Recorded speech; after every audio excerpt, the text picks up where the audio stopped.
For the 7th year in a row, the NDSU Bison have a 2-0 record through their first 2 weekends. Now, NDSU clobbered North Carolina A&T today in a 43-3 victory, and just like last week, it was the defense who shined the brightest.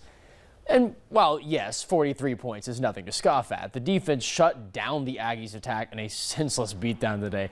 NDSU allowed just 50 passing yards, forced 2 fumbles, and scored just half of all their points from those turnovers, including a late 79-yard scoop and score by Dawson Weber, tying a school record for the longest defensive score set in 1925.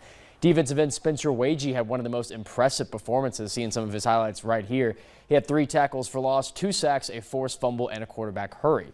We spoke with him post-game on his and his team's thoughts on his defensive performance. It's kind of hard to put into words.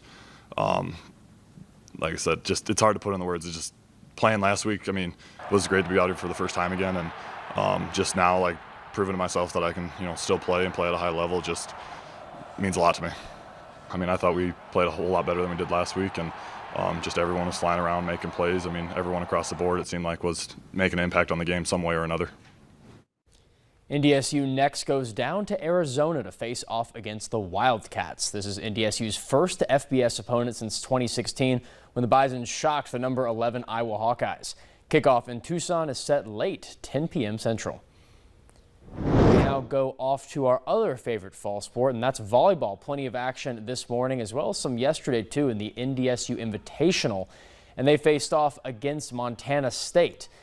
Pretty solid there, getting a close win over Chicago State yesterday. Close loss against Central Michigan also yesterday, but the Montana State win today was pretty good.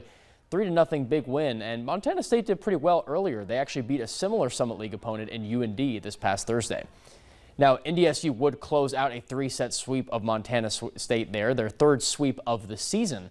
And the Bison dominated the first set 25-17, followed by a couple of tight ones, 25-23 and 25-21, to win the match. Chicago State and Central Michigan were game 2 of the day, Cougars coming away with a 3-1 win.